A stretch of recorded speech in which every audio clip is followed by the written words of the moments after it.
En primer lugar, tenemos que recalcar que la palabra lectura en sí tiene muchos significados y hay muchas concepciones acerca de la lectura.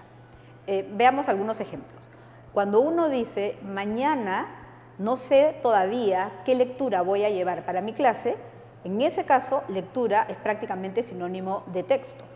O cuando uno dice, la lectura de esa novela me conmovió profundamente, allí lectura se refiere más bien al efecto en el lector que generó una novela específica. Y si uno dijera, por ejemplo, cuando yo leo un texto, en una primera lectura no subrayo nada y en una segunda lectura sí lo hago, en ese caso, lectura se refiere más bien a un procedimiento dentro de una actividad mayor. Entonces, hay múltiples maneras de ver la lectura, de concebir el concepto mismo, y ello se debe a que en realidad la lectura es un proceso muy complejo que además tiene investigaciones desde distintas perspectivas, desde distintas disciplinas, y entonces hay toda una malla conceptual diversa alrededor de lectura. Ahora, con respecto a cuáles son las que predominan en la escuela y en las instituciones educativas, lo mismo que ocurre con la proliferación de significados de la palabra lectura, ocurre con las concepciones en las instituciones educativas. Pero en líneas generales yo podría decir que podríamos categorizar, clasificar la lectura en tres enfoques. Uno de ellos, que vendría a ser la lectura como proceso cognitivo, otro, lectura como práctica social del lenguaje, es decir, vista desde una perspectiva sociocultural, y una tercera, que también es muy importante, que es la lectura como derecho educativo. Entonces, veamos, por ejemplo, esta lectura como derecho educativo. En la medida que es un derecho, supone también, un enfoque de derechos, supone como contraparte unos ciertos deberes. Entonces, si la lectura es considerada valiosa por sí mismo, por ejemplo, para un país, para el desarrollo individual de las personas, pero también para el desarrollo social, económico de un país, por ejemplo, el Estado está obligado, es su deber, garantizar este derecho educativo. Si la lectura es vista justamente como un derecho educativo del estudiante, es el deber de los profesores, de los mediadores, fomentar y desarrollar las habilidades en torno a la lectura. Entonces, ver la lectura como un derecho es porque se parte de, yo diría, básicamente tres ejes, tres principios. La lectura, el valor mismo de la lectura para el desarrollo de la persona y de sociedades inclusivas, democráticas. Otro valor, otro eje vendría a ser la democratización de la lectura. Eso es sumamente importante, garantizar este acceso libre, gratuito, a la mayor cantidad posible de textos y de información.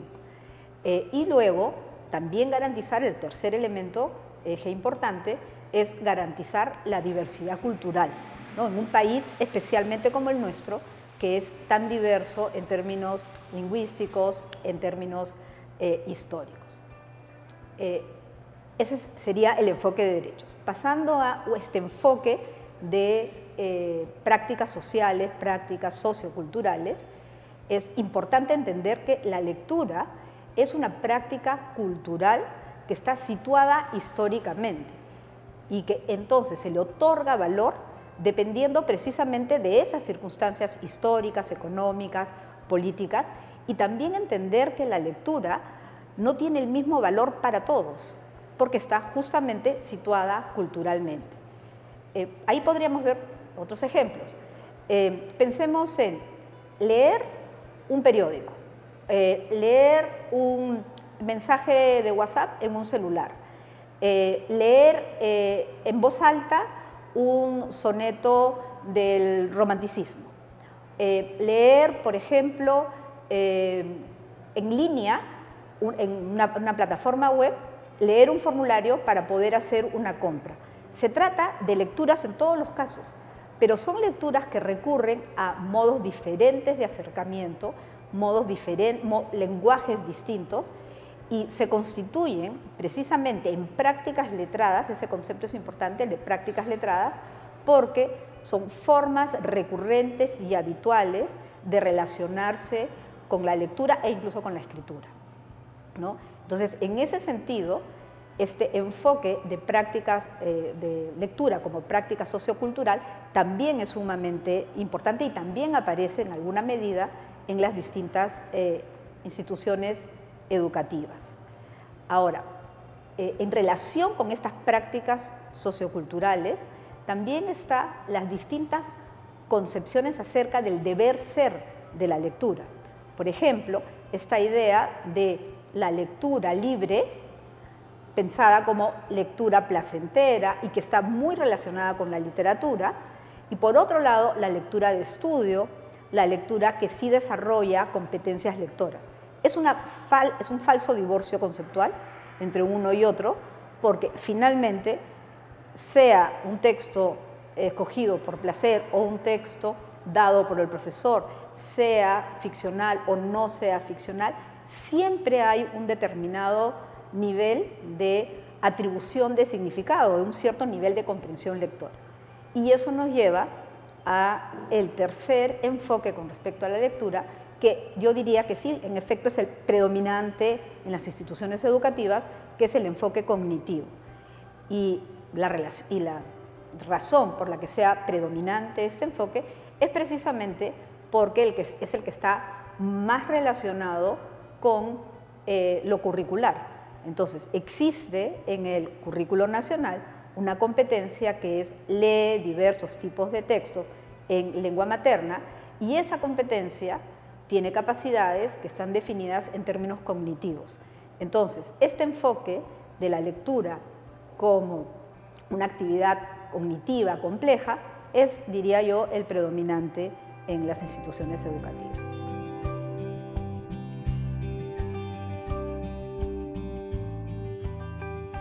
Realmente son enfoques que se complementan, y justamente por el hecho de complementarse son miradas diversas que dan aportes muy valiosos, no solamente para la teoría acerca de la lectura, teoría acerca de la enseñanza-aprendizaje de la lectura, del acto de leer, de la comprensión lectora, sino también para la práctica, para justamente ayudar a la labor del docente, a la labor del mediador de lectura. En esa medida, las distintas perspectivas que acabamos de ver no son excluyentes. Por ejemplo, la mirada cognitiva es una mirada más micro de lo que ocurre en la mente del lector, pero ese lector está en una interacción, en un determinado entorno, rodeado de justamente un contexto en el cual lleva a cabo los procesos de interpretación. Y además, no solamente está en un contexto de la interacción con el texto, con el autor del texto, sino que también está dentro de un contexto más grande, dentro de una determinada sociedad, que ya vendría a ser un nivel más macro.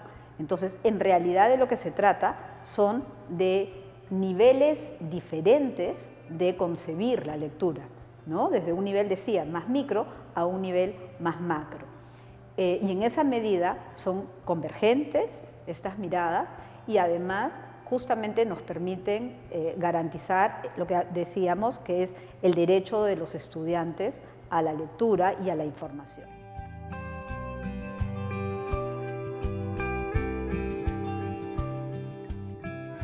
En el caso de la lectura, y desde un enfoque cognitivo de la lectura, uno podría definirla como la lectura es una construcción mental, es decir, es una representación, un conjunto de actividades intelectuales en el sentido de mentales, cognitivas, que se llevan a cabo en la cabeza, en la mente del lector cuando recupera del texto.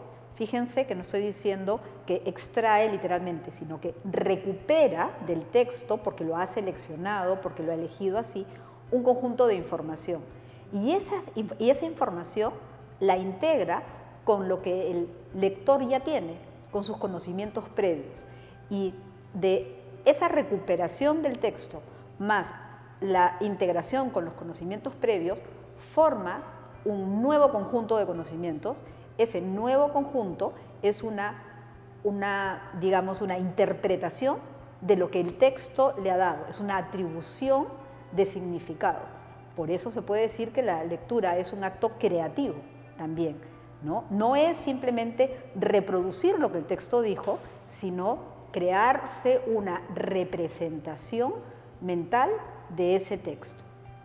Y justamente una de las grandes diferencias entre los estudiantes con respecto a su comprensión lectora está precisamente en sus marcos de interpretación. Es decir, hay estudiantes que tienen conocimientos previos mayores que les permite interpretar mejor justamente los textos. Hay estudiantes que tienen conocimientos previos escasos para el texto que tienen que afrontar. En el caso de los saberes previos, los conocimientos previos, estamos hablando de, por ejemplo, el vocabulario, y estamos hablando también, y eso es sumamente importante, del conocimiento del mundo, ¿no? Y decimos que la actividad cognitiva que supone la lectura es sumamente compleja porque está hecha de muchas destrezas, ¿no?, que funcionan en distintos procesos, e incluso las relaciones entre esos procesos no son necesariamente unilaterales o unidireccionales, sino que se implican mutuamente. En ese conjunto de habilidades, características, destrezas que supone el acto cognitivo de leer, podríamos también clasificarlas o agruparlas en 4. Un primer conjunto de destrezas tiene que ver con esta capacidad de pasar la vista rápidamente para capturar el texto, pasar la vista por un texto, por un conjunto de grafías, de dibujitos que finalmente tienen un significado. Eso es lo que en otros lados se llama decodificación, ¿no? Aparentemente no es tan importante, digamos, como las otras, sin embargo es la puerta de entrada. Sin esa decodificación no se pueden poner en juego otros procesos cognitivos. Y esa decodificación, si llega a ser automática, es muy conveniente para el lector. ¿Por qué? Porque entonces no tiene que dedicar esfuerzo, atención a ese proceso que ya está automatizado y puede dedicarse a los otros procesos que son de orden superior. Entonces, además de la decodificación, lo otro que también es bien importante es lo que podríamos llamar la base textual misma. El lector tiene que ser capaz de descifrar los significados, las frases, las oraciones de aquello que lee. Para eso necesita claramente saberes previos, por ejemplo, vocabulario para enfrentarse a ese léxico que se le propone, conocimiento de estructuras morfológicas y gramaticales, pero allí no queda el proceso porque allí solamente recuperas la información literal que el texto trae. Hay que pasar por un tercer proceso, digamos, que tiene que ver con la interpretación no solamente de lo que el texto dice, sino también de lo que el texto no dice o lo que el texto implica, o hacer inferencias, anticipaciones de lo que vendrá, y allí es cuando formas una idea del sentido global, de las implicancias global del texto en su totalidad. Para ello también es sumamente importante lo que mencionábamos, que es el conocimiento del mundo, la familiaridad con el tema. Tiene que ver también con el modelo, así se llama, modelo de situación que uno organiza en su cabeza para afrontar un texto. Es como si dijéramos, ¿cuál es la película que te haces en la mente con respecto a la lectura que en ese momento estás afrontando? Y el cuarto grupo de procesos, de actividades cognitivas, es sumamente importante también porque es muy estratégico y tiene que ver con la metacognición, tiene que ver con las estrategias que uno tiene, que el lector tiene, para reparar un vacío de información, para recuperar algo que no se leyó adecuadamente, para regresar y cambiar una hipótesis inicial acerca de lo que la lectura traía. Entonces, los procesos de decodificación, de recuperación de la base textual, de interpretación, inferencias y también los procesos metacognitivos y estratégicos son sumamente importantes y todos se relacionan y se implican de una manera muy dinámica, ¿no? Entonces uno no puede decir que son procesos uno tras otro o que la lectura se mide como en niveles y en capas, ¿no? Porque son procesos muy activos. Incluso la activación de los saberes previos se va dando conforme uno va leyendo. Entonces, repito, es un proceso muy activo, es complejo, es dinámico, ¿no? Entonces, en ese sentido, si uno quiere ser mediador de la lectura, si uno es un docente a cargo de la lectura, no estoy hablando solo de los docentes de comunicación, sino que si uno está trabajando en el aula un texto de sociales, por ejemplo, es sumamente importante saber que, por ejemplo, por lo menos lo mínimo del proceso cognitivo, que es, hay un conjunto de saberes previos, hay elementos nuevos que trae la lectura y va a haber una integración. Es importante saberlo porque el docente, el mediador, tiene que estar preparado justamente para proveer todos aquellos vacíos que le puedan permitir al estudiante justamente lograr la interpretación del texto. Entonces, es importante que el mediador conozca los elementos mínimos de lo que es un proceso cognitivo lector.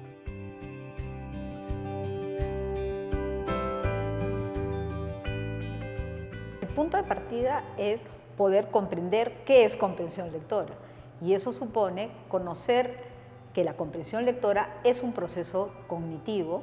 Entonces el mediador tiene que conocer las distintas actividades mentales e intelectuales que eso supone, tiene que conocer de qué manera se relaciona entre sí los procesos de decodificación, los procesos de recuperación de información del texto, de construcción de inferencias, de implicaciones, la interpretación global del texto, los procesos estratégicos y metacognitivos. Entonces, el punto de partida necesariamente para el mediador es este conocimiento de cómo funciona la mente cuando lee, porque precisamente para acompañar ese proceso de crecimiento, de desarrollo de la comprensión lectora, tiene que darse cuenta dónde estarían los vacíos en las personas a las que él está mediando, a las que está acompañando, ¿no? Para ayudar a ese desarrollo de la comprensión. Ese sería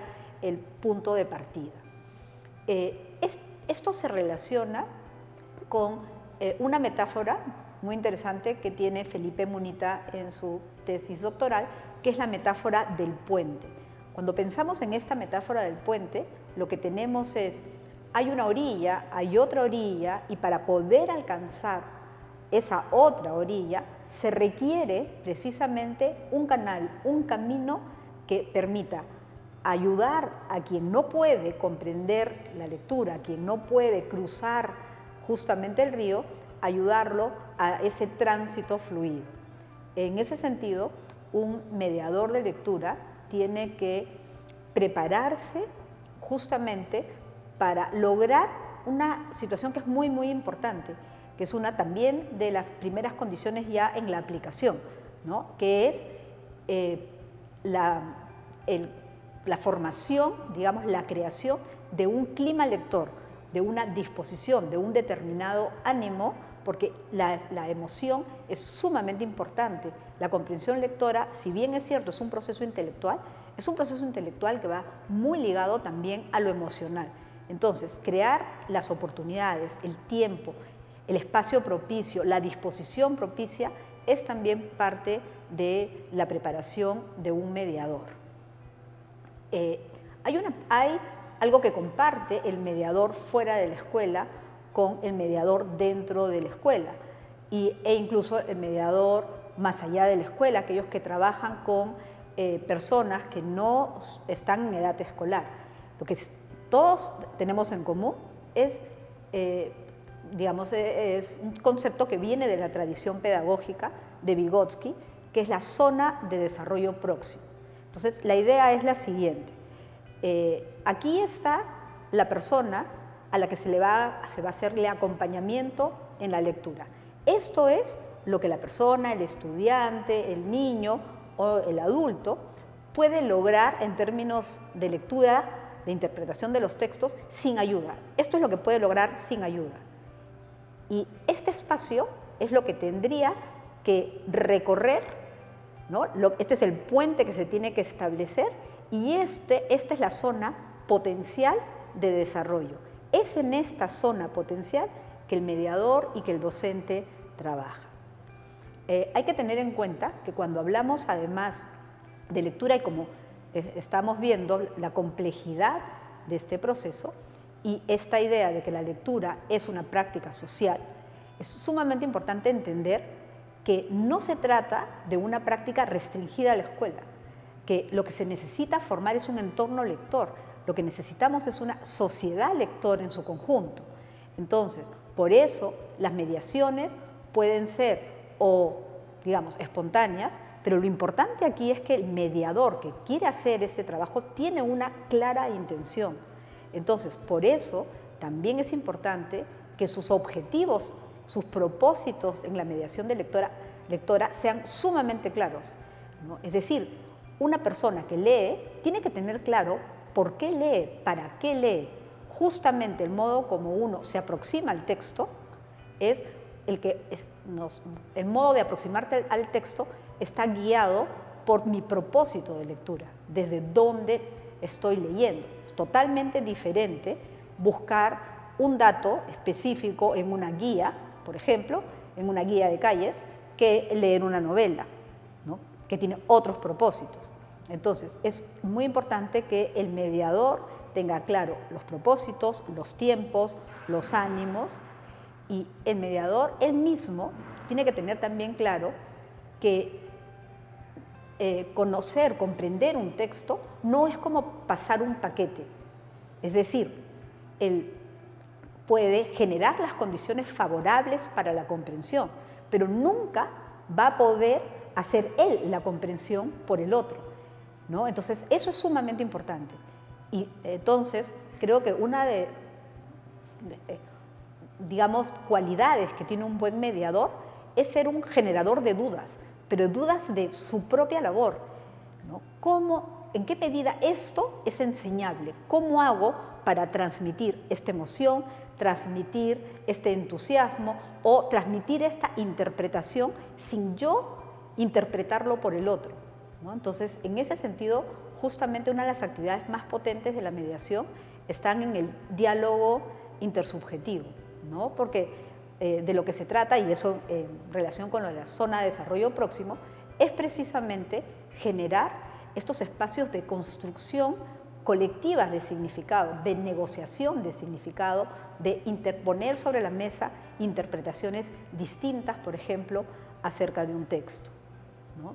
Entonces, estas habilidades que tiene el mediador, esta disposición que tiene el mediador y con propósitos claros, requiere, además de todo ello, requiere tener también ciertos, también se llama así, dispositivos fértiles, es decir, recursos específicos para afrontar lecturas de distinto tipo, para distintas edades, de distintos rangos de dificultad. Es decir, se requieren ciertas estrategias más didácticas, más pedagógicas para acompañar la lectura.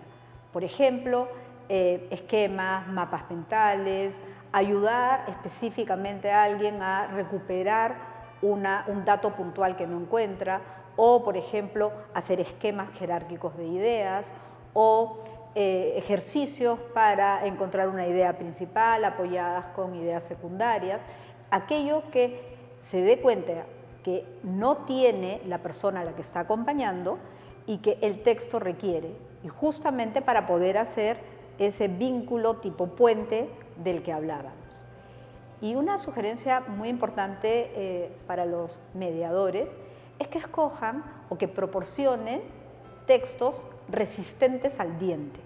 Con textos resistentes al diente me refiero a textos que no sean ni duros, que sean comestibles, pero por otro lado que no sean unas papillas para niños desdentados, sino que les proporcionen a las personas acompañadas por los mediadores, les proporcionen suficiente densidad ¿no? Que sean textos ricos, que sean textos nutritivos, porque finalmente uno va a poner en juego, de todas maneras, es decir, cuando uno come, pone en juego de todas maneras movimiento de la mandíbula, la salivación, bueno, mejor que eso sea con comida nutritiva que con comida chatarra. Lo mismo, de manera analógica, ocurre con los textos. De todas maneras, se van a poner en juego procesos de decodificación, de todas maneras inferencia, de todas maneras procesos de interpretación, mejor que sea con aquellos textos que nos dejan pensando, ¿no? ¿Y esto cómo sería? ¿Y esto también? ¿Cómo lo vinculo con mi experiencia personal? Etcétera. Y en el caso específico de los mediadores de adolescentes o de adultos, yo les diría que no le tengan miedo a los textos que te dejan en la incertidumbre, porque esos textos, esos que te hacen dudar, esos que te hacen reflexionar, que regresan a tu mente una y otra vez, son precisamente los por los que vale la pena acompañar en la lectura.